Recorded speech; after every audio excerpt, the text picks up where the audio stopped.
The Petrified Fish Beluga. How you doing, guys? Professor EDC with Let's Talk About It. Let's talk about this wonderful EDC knife. This wonderful user knife. That's right. Yes, it's not a new knife. It's really hard for all the new stuff to come by, but I do like to focus rather on everything, which is rather impossible, but to focus on quality, on performance, good performing knives. And this I will compare to none other than one of my favorite users, and that is talking about just use, a utilitarian use, and that would be the Rat 1. Yeah, it's up there with the Rat 1. Very different in many things. We got G10, we got a stainless steel liner, we got K110. I don't remember K110. Gosh, it slipped my mind. I don't know if it was a... I'm not gonna say. It just slipped my mind. So please, if you know, put it down in the comments. But it's kind of this this bead blasted kind of finish on the blade. The blade profile is just beautiful. Look at that continuous belly. It's 8.25 inches of length, 3.5 cutting edge, and it comes down to the ricasso is pretty wide, and as a matter of fact, let's see how wide. So it's about 3.5 inches of length, of width, and it's a top front. Yeah, it's a top flipper.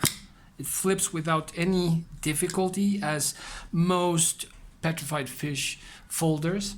You can also use the folder to open the blade to spidey flick. I haven't tried with the... Yep, you can thumb roll it as well.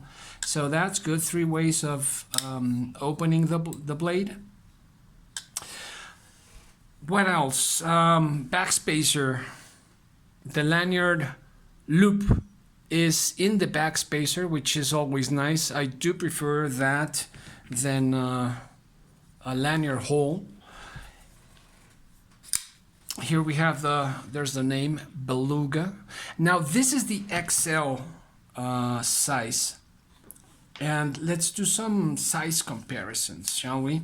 Here we have the Benchmade bug out, and I'm going to put it up with this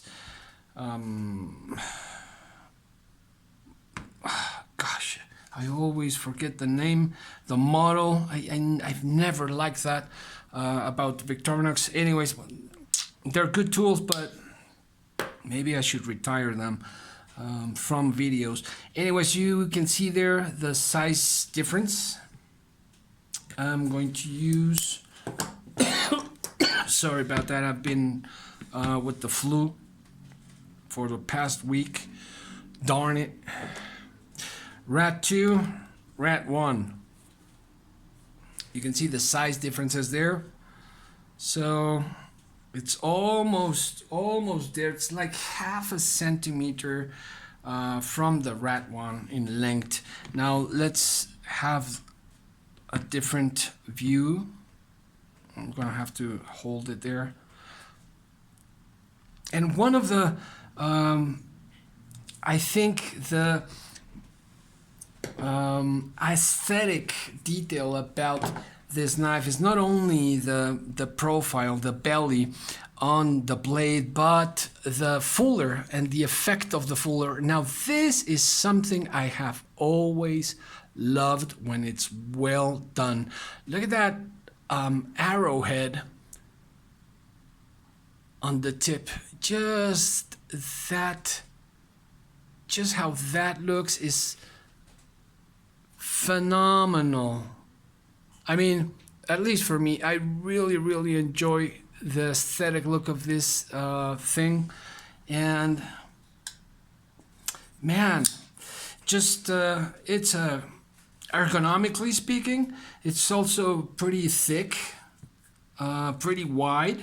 Not so much thick, but pretty wide. I have I use extra large size gloves, so there you can see. Would I recommend this knife, this folder? Absolutely. Now we have to talk about what type of knives are petrified fish for. I don't believe there's so much as for collectors or more serious collectors. Perhaps, and I'm not closing my mind to everything, perhaps something might come along at some point. I do love the lines of this.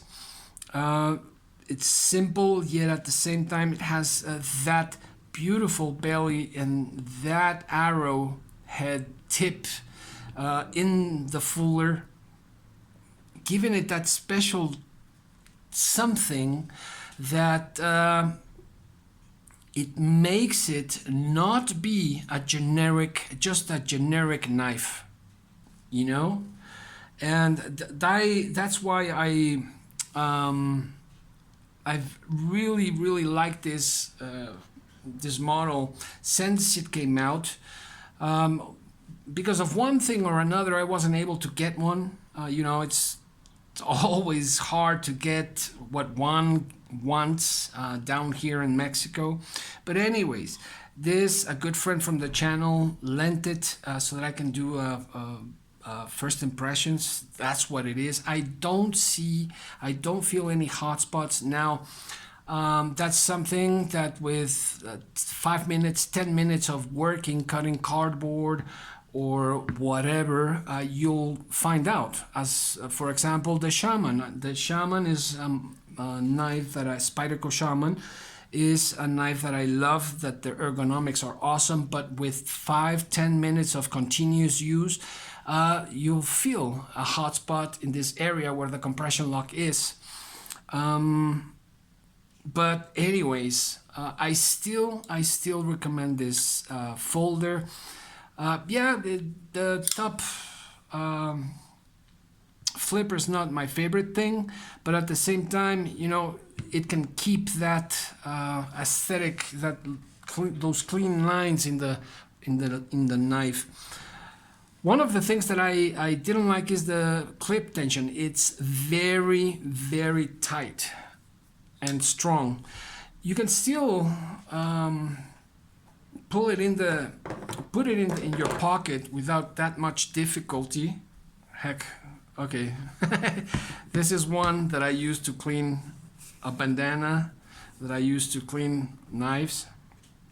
So excuse the dirtiness of it, but anyways, as you can see, that's how it's gonna ride. It's a deep pocket clip, but it's a bit too tight. I would loosen it up just a little bit. That's the only thing I see as a negative on this folder, besides having a good price and just being a good user. I absolutely like and recommend this knife. You know, it makes me doubt to go out and buy one whenever I can, because it's just that good. Even though I'm trying to reduce the collection, it's just, I really love the blade shape, that belly, that fuller, that look, the feeling hand and the performance. It's a really thin behind the edge blade. Let me give you an example. Let me just fold this paper. Look at that. No difficulty whatsoever. And that's what it's meant for. That's what it's meant to be used, right? But as again, Being more of a user myself, yes, there is that enthusiast part, and yes, there's that collector's thing to look for different special touches in something, and I do believe I can find that in this good economic or budget friendly user. So I do recommend it. If you don't have one and you're able to buy one, go ahead and give it a try and let me know. Professor EDC out.